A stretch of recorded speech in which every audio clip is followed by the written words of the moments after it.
पुढे प्रकाश नागरिकमध्ये आपले सहर्ष स्वागत आहे। आपण इयत्ता 8वी इतिहास हा विषय पाहतो। आता आपला पाठ चालू आहे 18वा स्वातंत्र्य प्राप्ती। बघा, दुसऱ्या महायुद्धाच्या काळात भारतीय स्वातंत्र्य लढा हा व्यापक झाला होता, पण भारताच्या स्वातंत्र्याच्या मागणीचा जोर काय वाढत होता। त्यांची गंभीर दखल घेणे आवश्यक आहे याची जाणीव कुठं ब्रिटिश राजकर्त्यांना झाली। पण या दृष्टीने भारताला स्वातंत्र्य देण्यासाठी ब्रिटिश सरकार काय विविध योजना तयार करू लागले। पण राष्ट्रीय सभेची उभारणी धर्म निरपेक्षतेच्या तत्वावर झाली। राष्ट्रीय आंदोलन सर्व जाती धर्माचे लोक सामील झाले होते। ही चळवळ कमकुवत करण्यासाठी ब्रिटिशांनी फोडा आणि राज्य करा या नीतीचा त्यांनी अवलंब केला, पण त्याचा परिणाम मुस्लिम लीगची स्थापना तिथे होण्यात आला। पण 1930 साली डॉक्टर मोहम्मद इक्बाल या प्रसिद्ध करणाऱ्या स्वतंत्र मुस्लिम राष्ट्राचा विचार मांडला। पुढे चौधरी रहमत अली यांनी काय पाकिस्तानच्या कल्पना मांडली आणि बॅरिस्टर मोहम्मद अली जिना या द्विराष्ट्राला सिद्धरान म्हणून त्यांनी मानले। पण पाकिस्तानने स्वतंत्र मुस्लिम राष्ट्राची मागणी केली। राष्ट्रीय सभा ही केवळ हिंदूची संघटना आहे, हे तिच्यापासून मुस्लिमांना काही फायदा होणार नाही। पण असा प्रचार जिना आणि मुस्लिम यांनी त्याला लीग यांनी सुरू केला। पण वेगवेगळ्या योजना बघा, जून 1945 मध्ये भारताचे व्हाईसरॉय लॉर्ड वेव्हेल यांनी एक योजना तयार केली। या योजनेत विविध तरतुदी होत्या, पण यात केंद्रीय प्रत्येकी विधिमंडळ मुस्लिम, दलित व अल्पसंख्याकांना योग्य ते प्रतिनिधित्व देण्यात येईल। व्हाईसरॉयच्या कार्यकारी मंडळात हिंदू व मुस्लिम सदस्य संख्या समान राहील अशा काही प्रमुख तरतुदी तिथे होत्या। पण या योजनेवर विचार करण्यासाठी सिमला येथे भारतातील प्रमुख राजकीय पक्षाची बैठक तिथे आयोजित करण्यात आली। व्हाईसरॉयच्या कार्यकारी मंडळात मुस्लिम प्रतिनिधींची नावे सुचवण्याचा अधिकार केवळ मुस्लिम लीगला असावा असा बॅनर्जींनी आग्रह केला। राष्ट्रीय सभेचे त्यास विरोध केला, पण तेव्हा वेव्हेल ही योजना झाले यशस्वी होऊ शकली नाही। आता त्रिमंत्री योजना दुसऱ्या महायुद्धाच्या समाप्तीनंतर भारताला स्वातंत्र्य देण्यासाठी ब्रिटिश राज्यकर्ते अनुकूल बनले। ब्रिटिश प्रधानमंत्री ॲटले यांनी पार्लिमेंटमध्ये भारतीय विषयाचे धोरण स्पष्ट केले, पण त्यानुसार भारतीय जनतेचा भारतीय संविधान तयार करण्याचा अधिकार मान्य करण्यात आला। अल्पसंख्याकांचे प्रश्न भारतीय स्वातंत्र्याच्या आड येणार नाही हे स्पष्ट करण्यात आले। 1946 मार्च मध्ये पॅट्रिक लॉरेन्स स्टफ क्रिप्स यांनी एव्ही अलेक्झांडर आणि ब्रिटिश मंत्र्याच्या शिष्टमंडळाने भारताच्या संदर्भात इंग्लंडची योजना भारतीय नेत्यांसमोर मांडली। तिला त्रिमंत्री योजना असे म्हणतात। पण या योजनेतील काही तरतुदी राष्ट्रीय सभेला मान्य नव्हत्या। तसेच मुस्लिमांचे स्वातंत्र्य राज्य स्थापना करण्याची तरतूद योजनेत आली नाही, म्हणून मुस्लिम लीगही असंतुष्ट होते। पण त्यामुळे त्रिमंत्री योजना पूर्णतः तिथे झाली नाही। आता प्रत्यक्ष कृतीतील पाकिस्तानची मागणी पूर्ण होत नसल्याचे पाहून मुस्लिम लीगने प्रत्यक्ष कृती करण्याचे ठरवले। त्यानुसार 16 ऑगस्ट 1946 दिवशी हा प्रत्यक्ष कृती दिन म्हणून पाळण्याचे मुस्लिम लीगने जाहीर केले। या दिवशी मुस्लिम लीगच्या अन्यायाने हिंसक मार्गाचा अवलंब केला, पण या देशामध्ये विविध ठिकाणी हिंदू मुस्लिम दंगली झाल्या। प्रांतात नियमाखाली येथे भीषण कत्तली झाल्या। हा हिंसाचार थांबवण्यासाठी गांधीजींनी आपली प्राणाची पर्वा न करता तेथे गेले आणि शांतता प्रस्थापित करण्यासाठी त्यांनी प्रयत्नाची पराकाष्ठा तेथे केली। पण हंगामी सरकारची बघा, देशात हिंसाचाराचा डोंग उसळला असताना व्हाईसरॉय वेव्हेल यांनी हंगामी सरकारची स्थापना केली। पंडित जवाहरलाल नेहरू हे सरकारचे प्रमुख होते। हंगामी सरकारमध्ये सामील न होण्याचा निर्णय सुरुवातीच्या काळात मुस्लिम लीगने घेतला। काही काळानंतर मुस्लिम लीग हंगामी सरकारमध्ये सामील झाले, परंतु मुस्लिम लीगच्या नेत्यांनी अडवणुकीची भूमिका घेतल्यामुळे हंगामी सरकारचा कारभार हा सुरळीत चालू शकला नाही। आता माउंटबॅटनची योजना बघा, इंग्लंडमध्ये पंतप्रधान ॲटली यांनी जून 1948 पूर्वी इंग्लंड भारतावर आपली सत्ता सोडून देईल असे घोषित केले। भारतातील सत्ताच्या पार्श्वभूमीवर लॉर्ड माउंटबॅटन यांची भारताने व्हाईसरॉय म्हणून काही नियुक्ती केली. लॉर्ड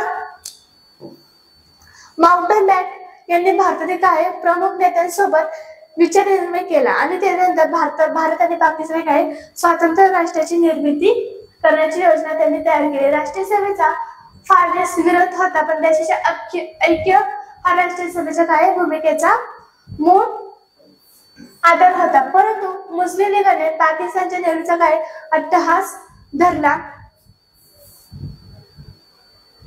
त्यामुळे फाळणीशिवाय दुसरा पर्याय उरला नव्हता. राष्ट्रीय सभेने अत्यंत नाईलाजाने फाळणीच्या निर्णयाखाली मान्यता दिली.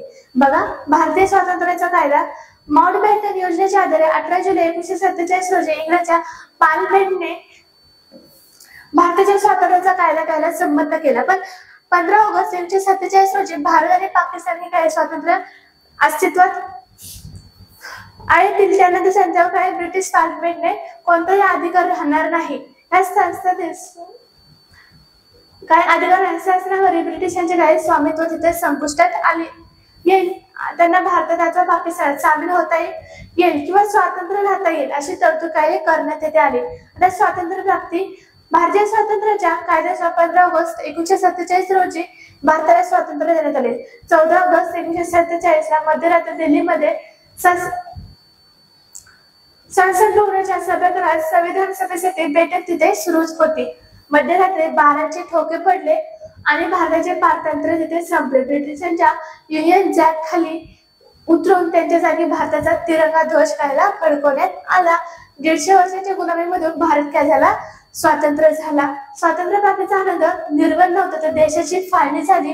त्यावेळी झालेल्या भयानक हिंसाचारामुळे भारतीय जनता काय होती? दुःखी होती.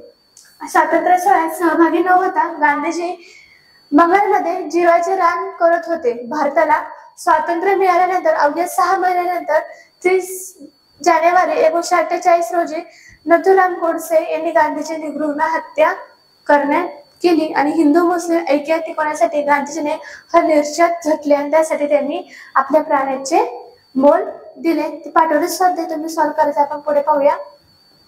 पुढचं आहे स्वातंत्र्य लढ्याची परिपूर्ती.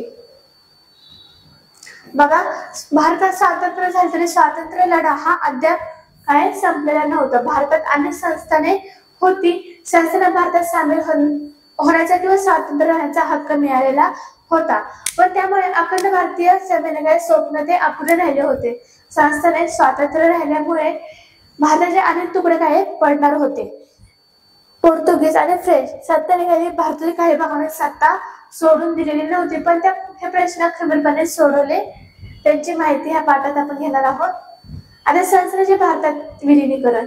भारतात लहान मोठी अशी 604 संस्थाने होती. तर असहकार आंदोलनाच्या प्रभावी संस्थांमुळे राजकीय जागृतीला सुरुवात झाली. संस्थानामध्ये प्रजामंडळे स्थापन होऊ लागली. प्रजामंडळ संस्थानाचे काय प्रजेच्या हितासाठी किंवा त्यांना काय राजकीय अधिकार मिळावे यासाठी काम करणाऱ्या मिळून एक अखिल भारतीय प्रजा तिथे परिचित स्थापन करण्यात आले. त्यामुळे संस्थांमधील चळवळीला काय तिथे चालना मिळाली आणि भारत स्वतंत्र झाल्यावर संस्थांचे काय विलीनीकरणाला प्रश्न सोडवण्यासाठी ते तत्कालीन गृहमंत्री सरदार वल्लभभाई पटेल यांनी अतिशय मुत्सद्दीपणे तिथे मार्ग काढला. पण संसदेला विश्वासात घेऊन त्यांनी सर्वांना मान्यता देऊन सामीलनामा तिथे तयार केले आणि भारतात सामील होणे स्थानिकांचे कसे हिताचे आहे हे सरदार पटेलांनी स्थानिकांना पटवून दिले. यांच्या आव्हानाला स्थानिकांनी चांगला प्रतिसाद दिला. आता जुनागड, हैदराबाद आणि काश्मीर या संस्थांचा अपवाद वगळता संस्थाने भारतात काय विलीन झाले. संस्थानाच्या विलीनीकरणाचा प्रश्न सरदार पटेलांनी कणखर भूमिकेतून येऊन त्यांनी सोडला. तर जुनागडचे विलीनीकरण. जुनागड आणि सौराष्ट्रातील एक संस्थान आहे. तेथे प्रजेला भारतात सामील व्हायचे होते, पण जुनागडचा नवाब पाकिस्तानला सामील व्हायचा विचारत होता. त्यांचा निर्णयाला प्रजेचे काय होते कसून विरोध केला. तेव्हा नवाब हा पाकिस्तानातून निघून गेला आणि त्यानंतर 1948 च्या फेब्रुवारी मध्ये जुनागड भारतात काय झाले विलीन झाले. आता हैदराबाद मुक्ती संग्राम. हैदराबाद हे भारतातील काय सर्वात मोठे संस्थान आहे. त्यामध्ये तेलुगू, कन्नड, मराठी भाषिक प्रांत हे होते. त्या ठिकाणी निजामाचे एक काय मंत्री राजवट होते. तिथे नागरी राजकीय हक्काचा अभाव, आपले हक्क मिळवण्यासाठी हैदराबाद संस्थानचे जनतेचे तेलंगण काय आंध्र प्रदेश, मराठवाडा, महाराष्ट्र परिचय येते. कर्नाटक भागात कर्नाटक परिचित काय संस्था स्थापन केली. 1938 मध्ये स्वामी रामानंद तीर्थ यांनी हैदराबाद टेस्ट काँग्रेसची स्थापना केली. निजामाने संघटनेवर बंदी घातली, पण हैदराबाद टेस्ट काँग्रेसला लढा नाही झाला. त्यांनी सुरू केला. या लढ्याचे नेतृत्व स्वामी रामानंद तीर्थ यांनी झुंजार सैन्याने काय केले. आणि त्यानंतर नारायण रेड्डी आणि सिराज उल हसन तिरमिजी यांची साथ लाभली. विनी नरसिंहराव आणि गोविंदभाई श्रॉफ हे स्वामीचे काय होते निष्ठावान अनुयायी होते. पण 1947 जून मध्ये हैदराबाद मध्ये स्टेट काँग्रेसने हैदराबाद संस्थाकायला विलीन करावे असा त्यांचा ठराव केला.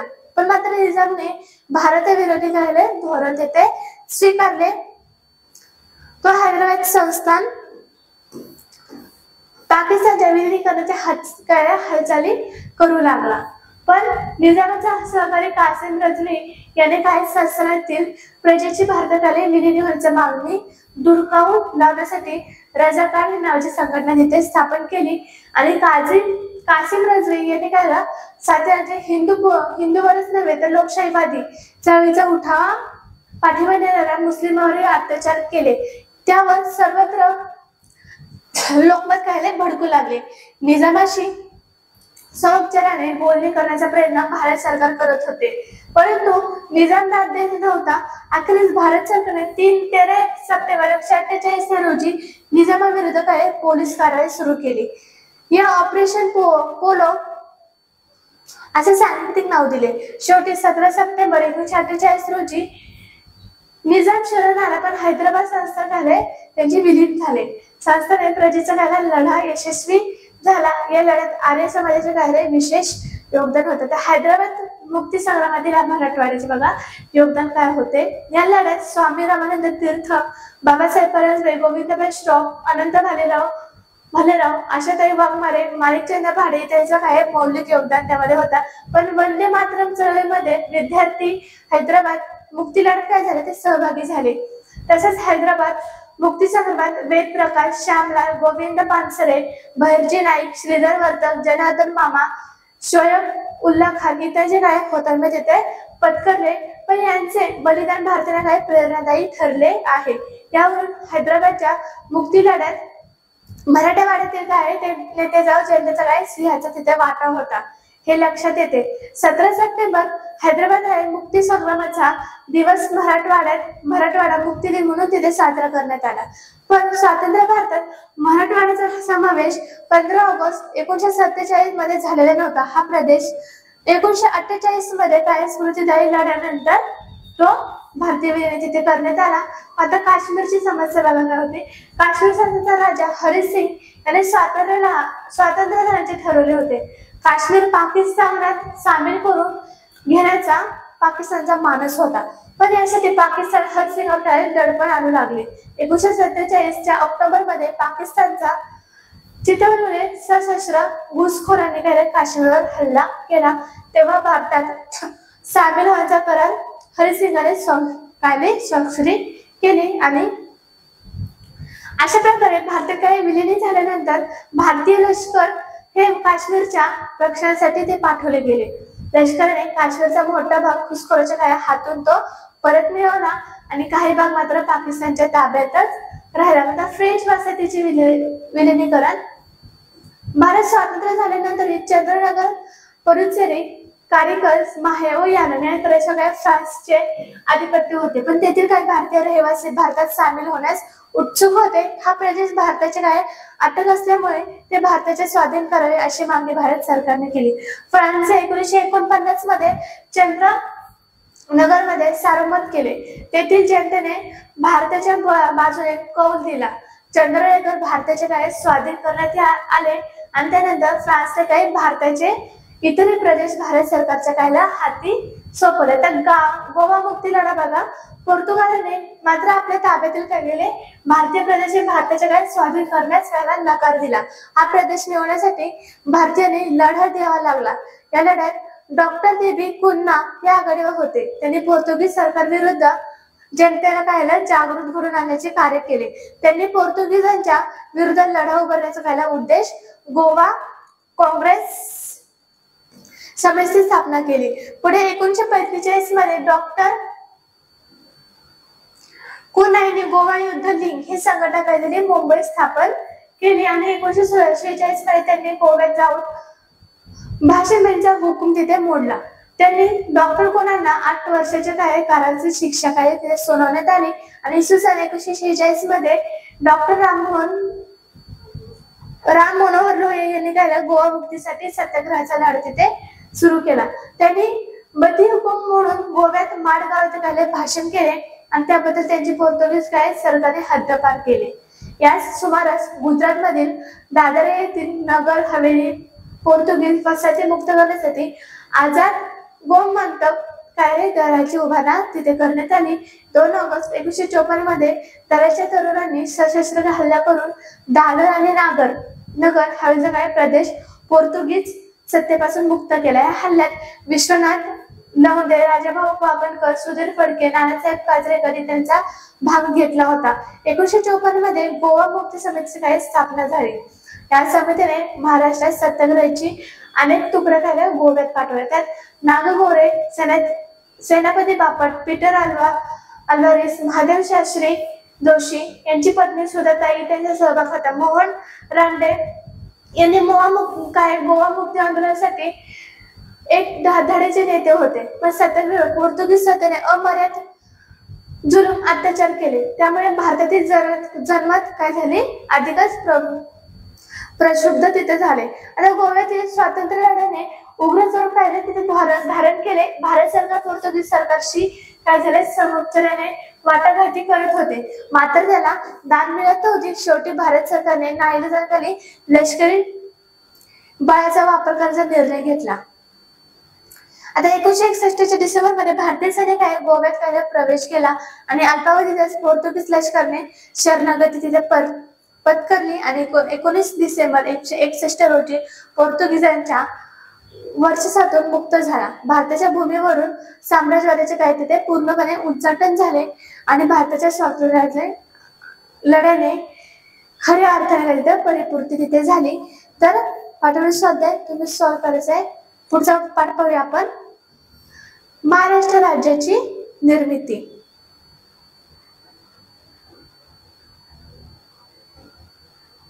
बघा, भारताला स्वातंत्र्य प्राप्त झाल्यानंतर भाषा प्रांत रचनेची मागणी मोठ्या प्रमाणात केली जात होती. महाराष्ट्रात मराठी भाषिक राज्याची मागणी करण्यास संयुक्त महाराष्ट्र चळवळ इसवी सन 1946 पासून ते सुरू झाले. अनेक त्यातून त्यांनी चळवळीचा वाटचाल होऊन शेवटी 1 मे 1960 रोजी महाराष्ट्रात राज्याची निर्मिती केली. आता तर पार्श्वभूमी मराठी भाषिक लोकांच्या एकीकरणाचा विचार 20व्या शतकाच्या सुरुवातीपासून अनेक जणांकडे व्यक्त करण्याची सुरुवात केली. पण 1911 मध्ये इंग्रज सरकारने बंगालची फाळणी रद्द करावी अशा पार्श्वभूमीवर निसी केळकर यांनी लिहिले की मराठी भाषा बोलणाऱ्यांच्या सर्व लोकसंख्या अंमलाखाली असावी. लोकमान्य टिळकांनी 1995 साली भाषा प्रांत रचनेची मागणी केली. परंतु त्या काळात भारताचा स्वातंत्र्य लढ्याचा प्रश्न अधिक महत्त्वाचा असल्याने त्यांना प्रश्न मागे पडला. पण 12 मे 1946 मध्ये बेळगाव येथे आयोजित केलेल्या साहित्य संमेलनात संयुक्त महाराष्ट्रामध्ये महत्वपूर्ण ठराव तिथे मंजूर करण्यात आला. तर संयुक्त महाराष्ट्र परिषद 28 जुलै रोजी मुंबई येथे शंकरराव यांच्या अध्यक्षतेखाली महाराष्ट्र एकीकरण परिषद भरली.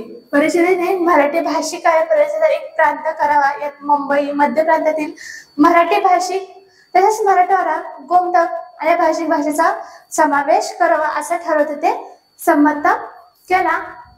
आता दार कमिशन संविधान सभेचे अध्यक्ष डॉक्टर राजेंद्र प्रसाद यांनी 17 जून 1948 रोजी न्यायाधीश एस के दार या अध्यक्षाखाली भाषा काय प्रांत रचनेची दार कमिशनची स्थापना केली.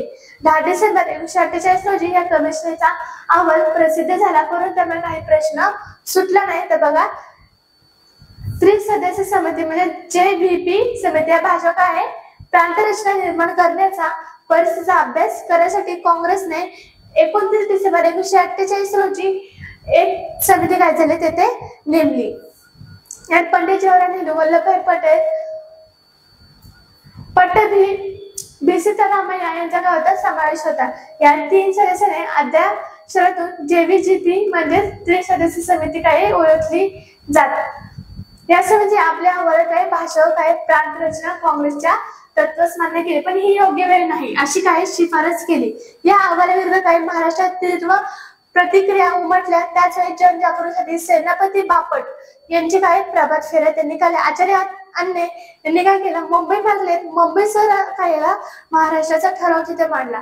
तिथे 50 विरुद्ध 35 मतांनी मंजूर झाला, पण यामुळे मुंबई महाराष्ट्रात असावी याची काय जनतेची काय इच्छा तिथे सिद्ध झाली.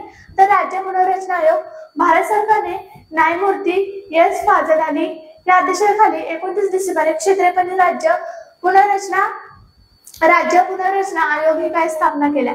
या आयोगाने 10 ऑक्टोबर 1995 रोजी आपला अहवाल तिथे सादर केला. या अहवालात मुंबईचे द्विभाषिक राज्य निर्माण करावे अशी शिफारस त्यांनी तिथे केली. आता नागपूरचा करार बघा. सर्व मराठी भाषिक जनतेने एक राज्य स्थापन करण्यासाठी 1953 मध्ये नागपूर करार झाला. या कराराप्रमाणे पश्चिम महाराष्ट्र हे विदर्भ मराठवाड्यासह संयुक्त महाराष्ट्राची काय झाली निर्मिती झाली. संविधानातील 153 दुरुस्ती प्रमाणे कलम 371 2चा समावेश या संविधानात करण्यात आला. त्याचप्रमाणे विकास कार्यासाठी समय काय निधी, तांत्रिक व व्यावसायिक शिक्षणासाठी पुरेसा निधी त्या त्या भागातील लोकसंख्येच्या त्यांच्या राज्य शासनाच्या सेवेत नोकऱ्यासह संधी आणि महाराष्ट्र विधानसभेत काय वार्षिक अधिवेशन नागपूर येथे काय करार तिथे हमी देण्यात आली. पण मराठी भाषिकांचा मुंबईसह काय महाराष्ट्रात निर्माण व्हावा यासाठी संघर्ष काय सुरू झाला. आता मुंबईत कामगार मैदानामध्ये मोठी सभा झाली. त्यावेळी शंकरराव देव म्हणाले, महाराष्ट्रापासून मुंबई वेगळी करायला आम्हाला प्राणपणाने काय विरोध करू. जनतेच्या भावनांना आणि मागण्या काय जन आंदोलनाच्या स्वरूप येऊ लागले होते आणि त्यात महिला काय उत्स्फूर्तपणे सहभागी झाल्या. सुमनताई मोरे, इस्मतन चुगताई, दुर्गा भागवत, तारा रेड्डी, चारुशिला गुप्ते, कमलाताई मोरे, परत सुलतान जोहारी अशा अनेक महिलांचे काय त्या आंदोलनात भाग घेतला. 7 नोव्हेंबर 1955 रोजी कामगारांची सभा काय झाली आणि यात विविध कामगार संस्था, कम्युनिस्ट, प्रजा समाजवादी, शेतकरी कामगार पक्ष, जनसंघ असे अनेक राजकीय काही पक्ष तिथे सामील झाले. अध्यक्षांनी कॉम्रेड श्रीपाद अमृत डांगे येत होते. अधिवेशनात S.M. जोशी यांनी काय ठराव मांडला की मुंबईत काय विदर्भाचा काय संयुक्त महाराष्ट्र राष्ट्र हवा प्रत्यक्ष संघर्षाला काय झाले सुरुवात बघा. मराठी भाषिक जनतेने काय असंतोष वाढत चालला होता. सेनापती बापट यांच्या नेतृत्वाखाली त्यांच्या विधानसभेत काही मोठा मोर्चा निघाला. पण यावेळी मोरारजी देसाई मुख्यमंत्री होते. शासनाने बंदी आदेश घ्यायला पुकारला. पोलिसांनी मोर्चाला लाठीमार, अश्रूधुराचा वापर केला. त्याच दिवशी सायंकाळी कामगार मैदानावर सुमारे 50,000 लोकांची काही उपस्थिती जाहीर सभा झाली. कॉम्रेड डांगे यांनी मार्गदर्शन केले. संयुक्त महाराष्ट्राच्या मागणीचा लढा त्याच्या अधिक गतिमान करण्यासाठी 21 नोव्हेंबर 1955 रोजी एक दिवसाचा लक्षाने काहीतरी संप करण्याचा निर्णय घेतला गेला. आता संयुक्त राष्ट्र महाराष्ट्र समितीची स्थापना. मराठी भाषिक जनतेच्या संयुक्त महाराष्ट्र माणसं काय प्रश्न बिकट होत गेला. राज्यभर असंतोष धुमसत होत्या. तर 6 फेब्रुवारी 1956 रोजी केशवराव जेधे यांच्या अध्यक्षतेखाली पुण्याचा टिळक स्मारक आहे मंदिरात तिथे सभा करण्यात आली. पण या समितीने आपली कार्यकारिणी जाहीर केली. त्यानुसार अध्यक्षपदी श्रीपाद अमृत डांगे, उपाध्यक्ष डॉक्टर त्र्यंबकराव नरवणे, काय सचिवपदी S.M. जोशी यांची काय झाली निवड झाली. समितीची स्थापना केली. पण माडखोलकर, आचार्य प्रके अन्ने, मधु दंडवते, प्रभात नाव, केशव ठाकरे, एकरू सवानी यांनी काही महत्वपूर्ण भूमिका तिथे बजावली। याबरोबरच सेनापती बापट, क्रांतिसिंह नाना पाटील, लालजी पेंडसे, अहिल्याबाई रांगणेकर यांनी काही संयुक्त महाराष्ट्र चळवळीत त्याला मोठे योगदान केले। आंदोलन महाराष्ट्र काय खेड्यापाड्यातही पोहोचले, पण त्यावेळी मुंबई महाराष्ट्राला मिळणार नाही हे काय स्पष्ट तिथे झाले। यावेळी प्रचंड जन आंदोलन उभे राहिले। या चळवळीत राज्यशासनाने केलेल्या गोळीबारात 106 जण हुतात्मा झाले। पुढे संयुक्त महाराष्ट्र निर्मितीसाठी हुतात्म्य पत्करलेल्या 106 सुपुत्रांचे हुतात्मा स्मारक मुंबईत फ्लोरा फाउंटन जवळ उभारले। 1 नोव्हेंबर 1956 ला द्विभाजक मुंबई राज्य अस्तित्वात आले। त्यानंतर 1957 साली लोकसभा विधानसभा इथे काय मुंबई महानगरच्या निवडणुका झाल्या। त्या संयुक्त महाराष्ट्र काय समितीला मोठे यश मिळाले, पण या निकालावरून मतदार द्विभाषिकाविरुद्ध आणि संयुक्त महाराष्ट्राच्या बाजूने आहेत हे स्पष्ट झाले। प्रतापगडावरील छत्रपती शिवाजी महाराजांच्या अश्वारूढ पुतळ्याचे काढल्या अनावरण प्रधानमंत्री पंडित जवाहरलाल नेहरू यांच्या हस्ते 30 नोव्हेंबर 1957 रोजी होणार होते, पण त्यासाठी संयुक्त महाराष्ट्र समिती भाई माधवराव बागांच्या नेतृत्वाखाली प्रचंड काळाला मोर्चा काढला। एस.एम. जोशी, नागो गोरे, जयंतराव टिळक, प्रज्ञाने, उद्धवराव पाटील इत्यादी नेते तिथे उपस्थित होते, पण समितीने पसरली घाट काढले। पोलादपूरजवळ निर्वकायला निर्देशन तिथे केले आणि मराठी भाषिकाच्या भावनाची काही आणि एकूण परिस्थितीची काय जाणीव पंडित नेहरूंना करण्यात आली। तिथं समिती यशस्वी झाली। बघा, संयुक्त महाराष्ट्र समितीच्या नेतृत्वाखाली आंदोलन केंद्र सरकार महाराष्ट्र निर्मितीसाठी आंदोलन झाले, पण या परिस्थितीत काँग्रेसचे अध्यक्ष इंदिरा गांधी हे आपले वचन संयुक्त महाराष्ट्र पारडे टाकले। महाराष्ट्राच्या पारड्यात टाकले। महाराष्ट्र व गुजरात या 2 भाषिक प्रांताच्या रचनेस केंद्र सरकारने काही अनुमती दिली आणि एप्रिल 1960 मध्ये संसदेने मुंबई पुनर्रचना कायद्याला मंजूर केला। कायद्यानुसार 1 मे 1960 रोजी महाराष्ट्र राज्याची काय झाली निर्मिती झाली। 1 मे 1960 मध्ये पहाटे राजभवनात झालेल्या विशेष समारंभात पंडित नेहरूंनी कामगार दिनाला काय महाराष्ट्राची अधिकृत त्यांनी घोषणा दिली, पण महाराष्ट्राचे पहिले मुख्यमंत्री म्हणून यशवंतराव चव्हाण यांची जबाबदारी ती त्यांनी स्वीकारली। तर पाठावर स्वाध्याय तुम्ही सॉल्व्ह करायचा आहे। आपण इथेच थांबूया। थँक्यू।